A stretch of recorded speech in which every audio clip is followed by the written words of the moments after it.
We need to deal with the root of this evil rather than the fruit of this evil. And we need to ask ourselves some tough questions. Your vote isn't just affecting you. Your kids' kids are coming. They are going to have to deal with what we choose today. Start praying to God for wisdom, praying to God for ways that people can start to open their eyes to really the truth that's taking place around them, because this is such a critical moment in history.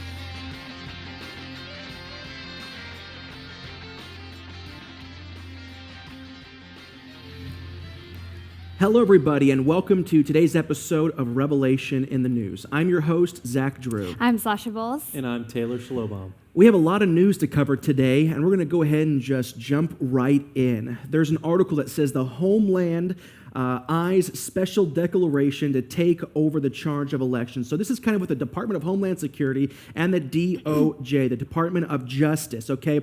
This is huge. Right now, what's taking place is huge, and it's going to be paramount to continue to have our eyes to this particular story to find out what they're going to decide to do, because the period of American history where we had something called free elections could be something of the past.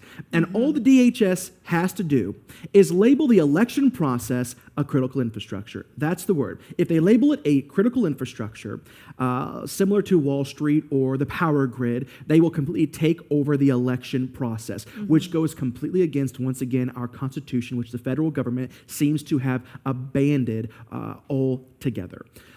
Basically, according to our Constitution, the election process has always been retained to the states, has always been retained to the people. We give the federal government few enumerated rights, okay? So like I said, the federal government has come to a place where they are virtually abandoning our own Constitution. And before we go on, I want to say one more thing about the Department of Homeland Security and the DOJ, the Department of Justice, taking over the elections. Actually, Rick Joyner has had a lot to say about this.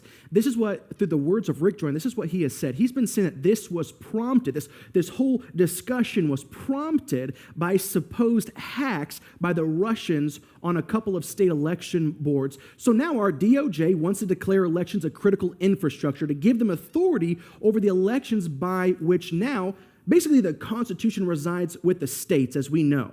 And with the obvious corruption in our own DOJ, we could probably trust the Russians, honestly, more than for fair elections than we could really count on our own DOJ. Wow. If this is allowed, this could be the end of fair elections in America. And it is our own DOJ that has actually sued in federal court to stop the authority of states to require voter ID, saying it is unfairly prejudiced against the poor and minorities that could have trouble getting an ID by election day. This is, the Department of Justice has already been doing this, has already taken this to court to say, no, it's prejudice to say people need an ID to vote, whenever you have to have an ID to buy cigarettes, but not to vote. That any judge could be found that bought that argument reveals the level of corruption in our federal courts. The UN, the United Nations, will not even verify an election as legitimate without voter ID. And these lawsuits that the DOJ has been winning are the biggest open door to voter fraud possible. And now they want us to trust them with the entire election? Like I said before, this is Rick Joyner speaking. This is what he's been speaking about. He's been saying that there is no constitutional authority for the federal government to take over the election process. The Constitution is clear that any authority not given specifically to the federal government is retained by the states and by the people. If the states and the people allow the DOJ to take over elections, we will not likely have another legitimate election in America, and we will no longer have a legitimate republic. We are losing the republic, and I've been talking about this for the last few weeks. If you haven't bought Eric Metaxas' new book called If You Can Keep It, It'll Rock Your World, you need to buy it. And he prefaces this book, he starts out with this detailed story about the Republic, with the Constitution written over a 100-day period, and it was finalized in 1787. At the last day, the conclusion of that 100th day, Benjamin Franklin walked out of what is today known as Independence Hall. Right. And a certain Mrs. Powell came up from Philadelphia, came up to Benjamin Franklin. And she said it kind of in an aggressive manner. Well, what's it going to be, doctor? a monarch or a republic. And Benjamin Franklin, who was never shy of wit, a very smart man, shot back. And he said, "A republic, madam, if you can keep it." And we're not keeping it today. No, and I mean, at this point, to even fathom that we are opening the door to this big of an opportunity of voter fraud, that if you try to do anything in this country, almost, you need an ID. You need an ID to travel, to fly, to travel anywhere. You need ID if you're buying cigarettes, alcohol, anything like that. You have to have identification. Yet, to vote for our nation's president, to vote for these huge, like our 2016 elections, yet anybody could walk in and say, you know what, I haven't voted today, I'm going to vote right here, I'm going to vote right now, and just vote. And yet then they can move over to another poll and do the same thing, and do the same thing in another county, and move over and over and over. It's an outrage because it doesn't make sense. If this was a logical thing, maybe they had a way of marking or keeping track, but there's no way to keep track of what somebody does once they leave your poll, once they walk into another poll. There's no way of communication, so how do we know who's voting and how they're voting?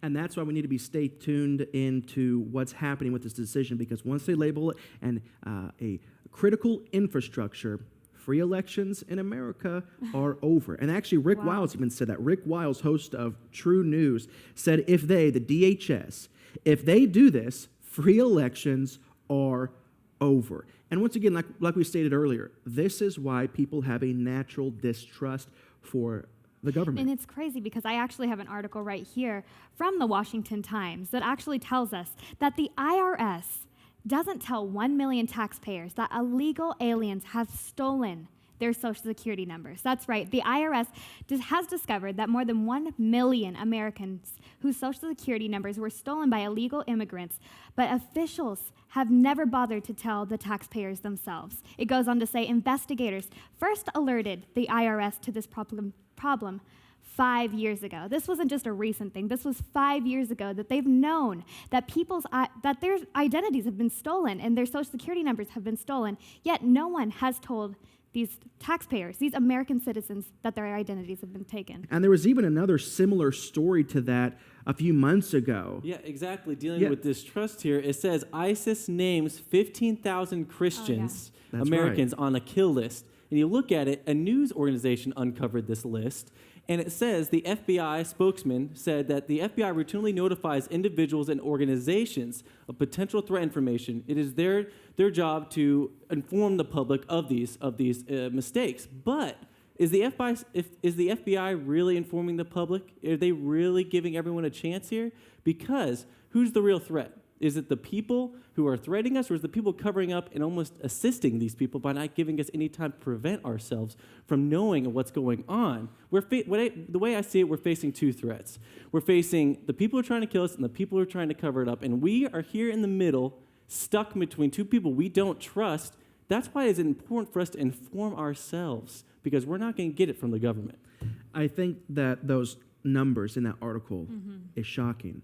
15,000 people. That's a lot. Circa News got a really short list, 24 people, and they contacted all of them. 22 of them had absolutely no idea.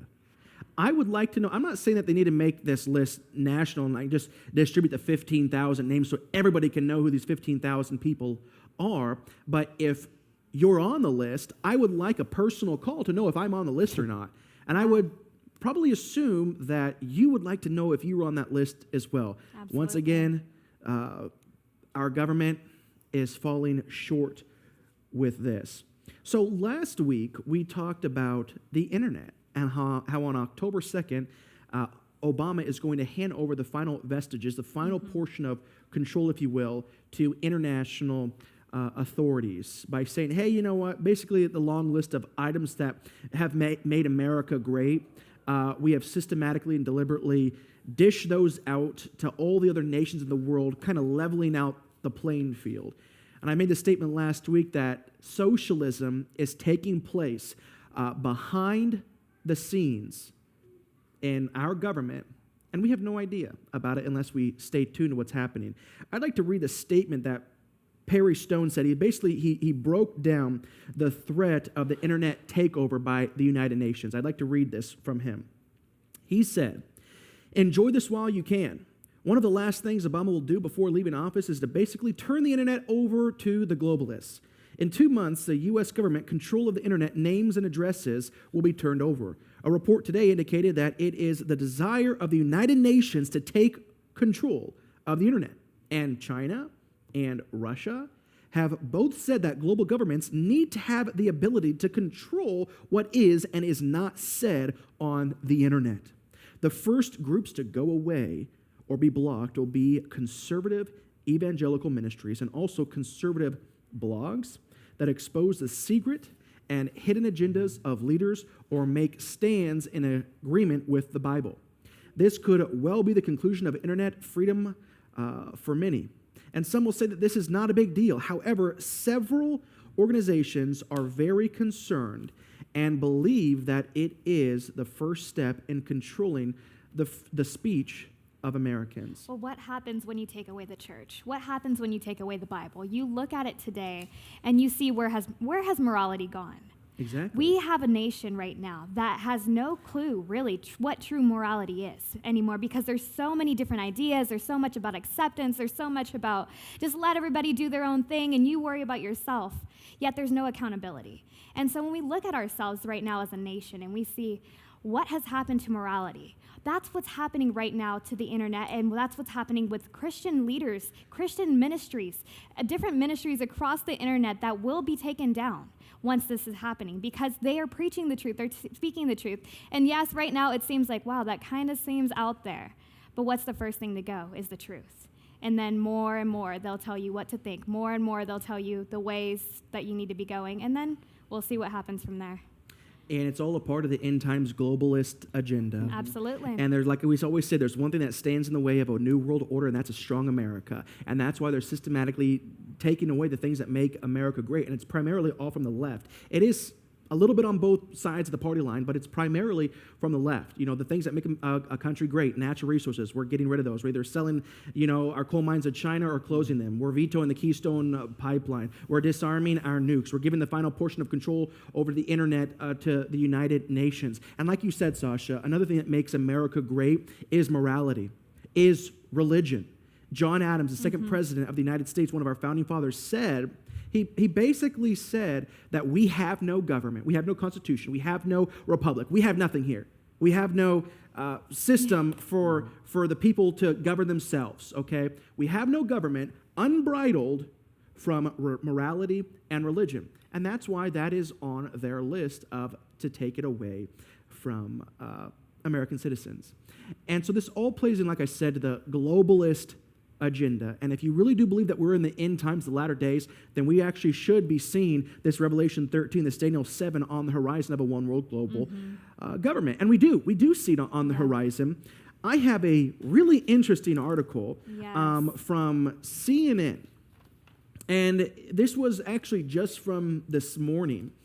Billionaire Jack Ma, one of China's richest men, he's the chairman and actually the creator of Alibaba, okay, in China. Basically what that is if you could put Amazon, it's China's Amazon, it's China's eBay, it's China's PayPal, all in one, all right? And he's the owner and he's the chairman of it. Billionaire, one of the richest men in the entire world. He was named actually one of the young global leaders by the World Economic Forum.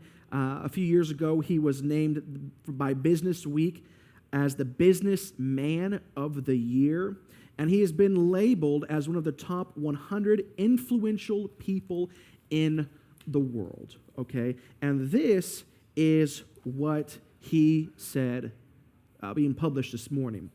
The end of globalization means the beginning of war. Should we embrace globalization to avoid future wars? Well, according to Jack Ma, this very well could be the outcome.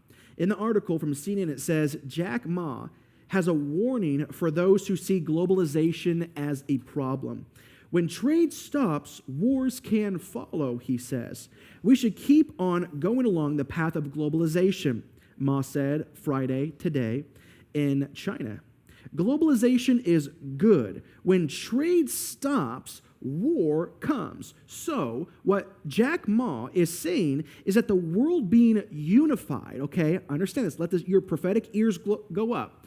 When the entire world becomes unified, whenever we're all under a global power, whenever we're all as one unit, rather than 196 individual countries, maybe the 10 regions that the Antichrist will rule from, whenever the whole world has been unified through globalization, it will lead to peace. So a one world system will lead to peace. One of the richest, most powerful men in the world has been saying today. If this doesn't sound like end-time prophetic scriptures, then I don't know what does. But let's keep going with this article. It says the executive chairman of Alibaba said he hopes the anti-globalization fervor that currently grips much of the world will ease after the elections in November. China, in particular, has been a target of heated rhetoric. So basically, he's talking about Trump here. Yeah, absolutely. He's coming against Trump and his rhetoric that he calls it against China. It's just really, listening to, when you first brought me this article earlier, I was really in shock because it's so blatant now. It's not that there's a hidden agenda somewhere or, wow, maybe there's a globalist movement where people are trying to unite behind the scenes and we're trying to figure it out. But this isn't behind the scenes anymore. This is our leaders. These are people, this is one of China's billionaires speaking out saying, calling for globalization and saying, you know what, after the elections, let's push for it because hopefully it'll be at ease. We can start getting it to a more global, and to the global mindset. But now looking at it, it's amazing because as we've always talked about on Revelation News and everything we do really, if you watch the news right now and you take your Bible and you read Revelation, put them together, you'll start to see them intertwine in almost every section. And with this, it's just another major key where we're seeing revelation from the Bible happening in real life. And this is it's another key within our lifetime that we're seeing unfold. Well, and top of that, Jack Ma said himself, every time there's an election, people start to criticize China. They criticize this, they criticize that.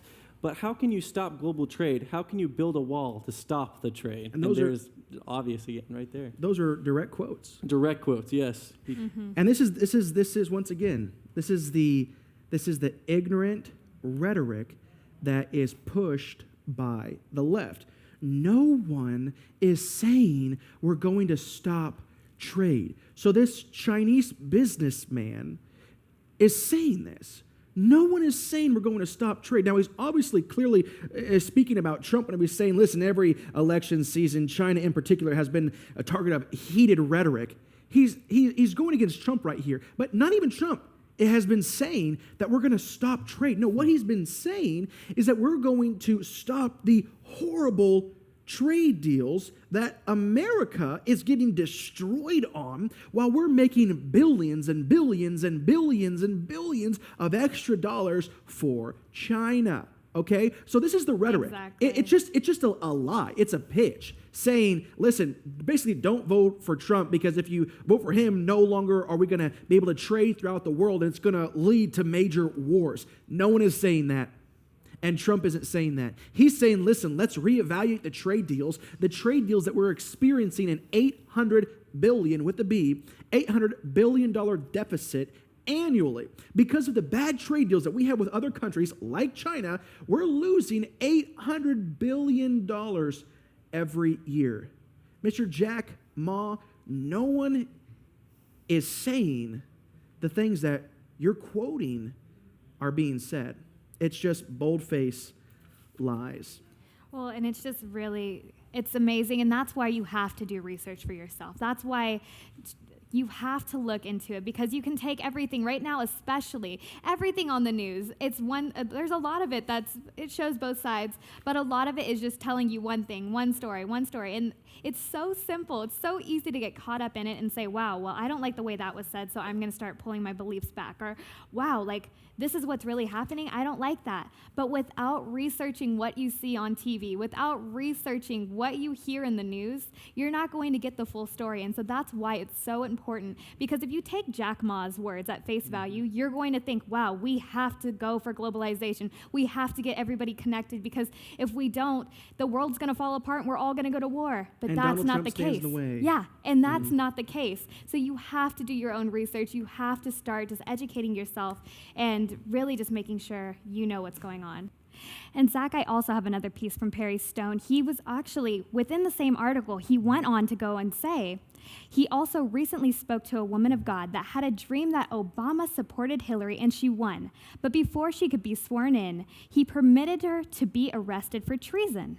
Thus, he remained in power, as neither she nor the VP had been sworn in. She researched this possibility and discovered it had happened once before in American history. Now, 3 days ago, Perry Stone says he saw a copy of the paper where martial law is now being planned and equipment is now being moved.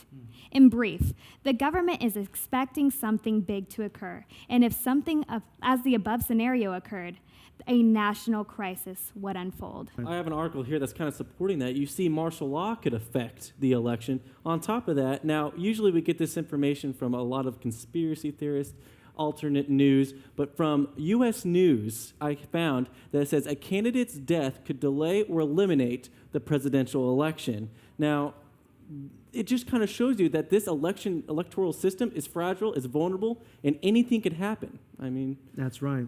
And once again, you have to take these things into prayer, prayerfully consider these things, because like Sasha just read, Perry Stone recently talked to the woman that said that he was actually going to remain in power, and he had the dream that said he's going to have martial law be instilled in America, and he would essentially remain in power. Other people have said this as well, like Lyndon Jackson. And we do have other prophecies, like, for example, Mark Taylor, that he believes that Donald Trump will be elected as president. And so we do have conflicting prophecies right now, and so it's up to you just to take these dreams and these prophetic words to your prayer closet and get proper discernment and find out what you believe the Lord has been saying. But we'll find out soon enough who is right, okay? Absolutely. We're going to end with a couple of just quick articles just to display the current temperature of morality in the Christian universities today. There is an article, and it says that Texas Christian University offers school credit for internship at the Planned Parenthood abortion clinic. Okay? We have a major Christian university offering credit if you intern at a place that they murder God's children at. Okay? Wow. A Lifeway research study published late last year revealed how close to 70% of women who have had abortion claim to be actually of the Christian faith. Gallup polling showed the number to be just over half. Where is the Christian community going so wrong that a substantial majority of their own are feeling that they have to have an abortion? Where would Planned Parenthood and the abortion industry be if Christian women rose up and said no more? We deserve better than abortion. The abortion industry would be in crisis mode if that happened. But they aren't, because of schools like Texas Christian University, TCU, in Fort Worth. A school obviously upfront about their Christian identity. And TCU, is, like I said, is offering an internship program at Planned Parenthood in return for school credit. How ridiculous. And it's like they don't understand, students, anyone doesn't understand what this is actually doing to a nation when you're providing ways to want to go do these things. The internship credits. Right here I have an article that says abortion has destroyed 117 million people in the United States. It says here, to really understand the total impact of abortion, one also has to account for the children of those people who were the victims of abortion and the grandchildren of those abortion victims.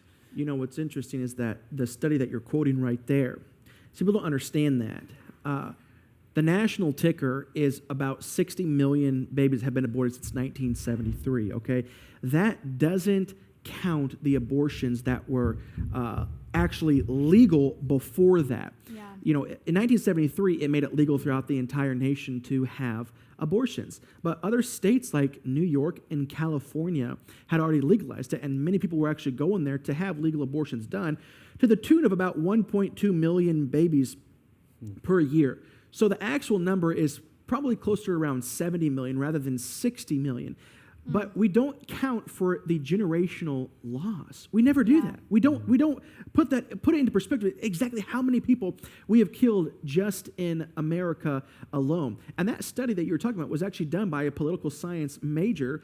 And he did the study whenever the national ticker was at 50 million. Okay, so we've experienced 10 or 20 million more since that. But when the national ticker was at 50 million people, he did the study that said, listen, if you count the children that the aborted would have had by now, 40-something years later, it'd be in between 117 to 130 million people that we've actually aborted in America. Remember, that was when the national ticker was at 50 million. So 117 to 130, add 20 more million to that, and we're looking at somewhere well beyond 137 million people conservatively that have been aborted.